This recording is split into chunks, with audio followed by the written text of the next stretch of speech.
Pois bem, nós vamos falar sobre Alquimia 3M. Esse nome é um tanto estranho, mas o subtítulo é A Solução Hoje.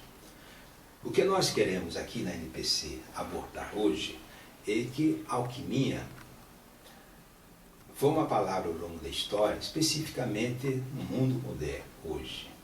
É uma palavra que tem uma conotação negativa, até. Só que aqui na NPC nós estudamos. Eu quero falar sobre Alquimia 3M. Por que 3M? O terceiro milênio. Nós vamos falar o primeiro tempo, o primeiro milênio, o segundo e o terceiro milênio. A função da alquimia ao longo da história. Que a alquimia já foi, não somente foi uma teoria, foi uma prática. Eu quero provar hoje alguns elementos fundamentais. Primeiro, eu quero falar dos 3M. A alquimia do terceiro milênio, o primeiro milênio, o segundo e o terceiro. O primeiro milênio eu chamaria de alquimia do Atanor.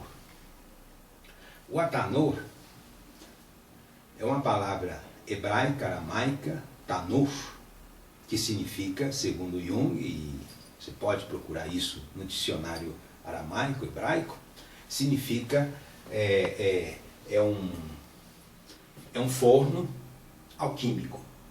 E é interessante que a primeira vez que é utilizado a palavra Tanor foi justamente com Abraão, quando fez o pacto com Yahvé, com Deus. Até os feitos do Messiá.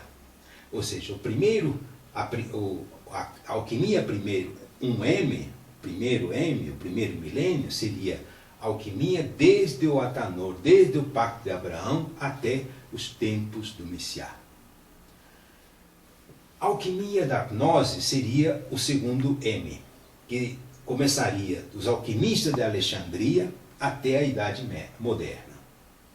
E a alquimia 3M seria a alquimia como solução. Começa com Jung, a física quântica, e abrangeria os próximos anos que nós estamos vivendo. Então eu quero falar de cada um desses elementos. Mas primeiro nós vamos falar sobre o Atanor.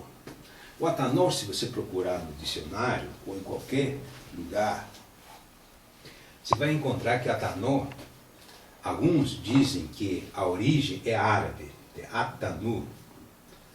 Mas para nós, para mim pessoalmente, a origem está na Bíblia. Está lá em Gênesis capítulo 15, versículo 17. Tanur, quando Abraão fez o pacto. É uma espécie de forno onde aconteceu o primeiro sacrifício que Abraão fez a Deus, Yahvé.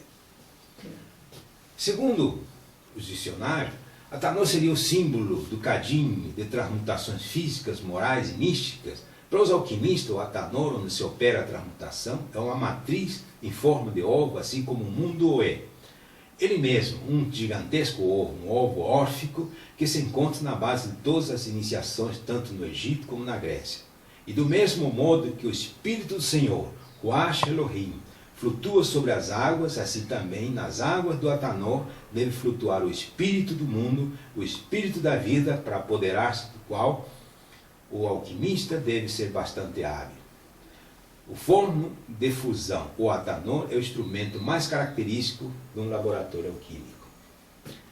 Pois é, nessa alquimia primeiro M, eu quero falar sobre o Atanor. O Atanor, em aramaico, hebraico, tanur. Tanur significa fogão, forno. Abraão, no capítulo 15 do Gênesis, na Torá, capítulo 15, versículo 17, Abraão faz o primeiro pacto com Yahvé, com Deus, no Atanur. No Tanur. E consegue o futuro e a posteridade alquímica. Veja bem o início, diríamos assim, para nós na NT, o início da alquimia. O início da alquimia, justamente, era prospectiva.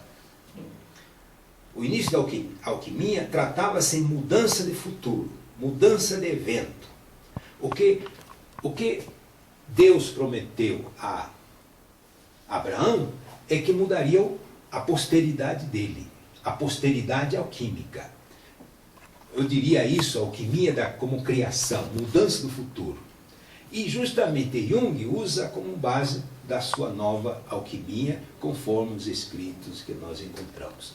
Então, para nós especificamente, nós estamos, diríamos assim, praticando e temos curso com relação a isso, e nós somos testemunhas disso, quem nos conhece, de que a alquimia verdadeira começa lá na origem, na própria Bíblia, com Abraão.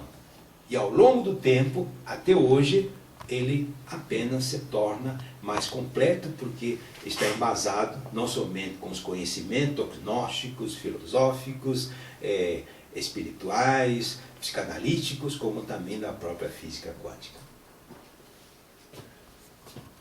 A alquimia do segundo, o 2M, seria a alquimia da gnosis. E aí nós podemos citar alguns grandes nomes que começaram lá na Alexandria até a Idade Moderna. E vejam só, senhores, você pode pesquisar, mas grandes homens, grandes cientistas da humanidade foram alquimistas, ou praticaram a alquimia. Como o primeiro, o mais antigo, diríamos assim, que se envolve nas névoas do tempo, na história antiga, seria Hermes Trismegisto, do Egito. Na Alexandria tinha os escritos do Corpus Herméticos. Depois foi o grande cientista Paracelso, que inclusive mudou toda a medicina. Temos o Francis Bacon, que é um grande cientista inglês, que escreveu filosofia, lógica, ele era um grande alquimista.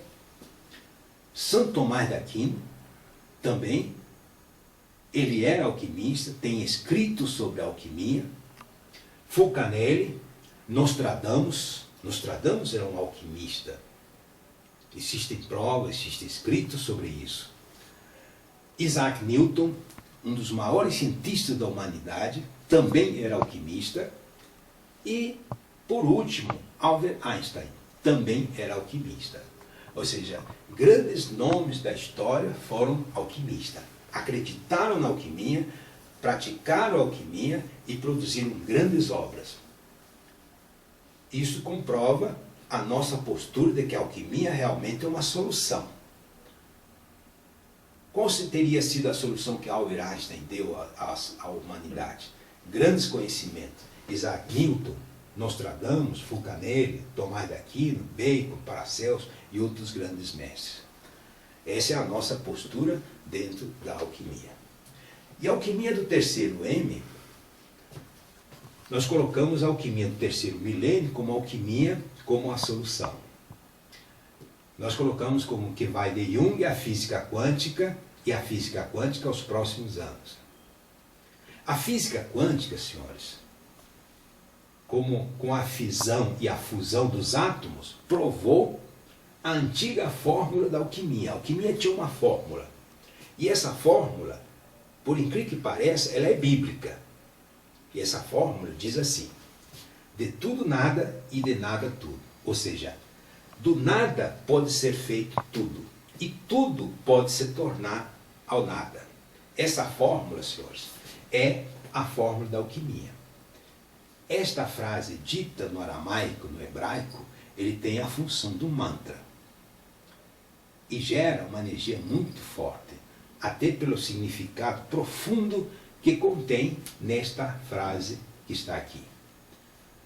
A base para nós, nessa nova estrutura, nessa nova releitura da alquimia, ao longo do tempo, desde a Bíblia, desde a Torá, atravessando todos os conhecimentos filosóficos dos essênios, nós fizemos o seguinte: nós estudamos a ciência dos essênios, não somente os livros, não estou me referindo àquilo que as pessoas têm escrito sobre os essênios, estou falando dos pergaminhos de Qumran, dos escritos dos essênios mesmo, da Bíblia hebraica, da Kabbalah, da física quântica e das pesquisas profundas de Jung contidas no livro vermelho. Confirmam e embasam a nossa prática hoje da alquimia na NPC.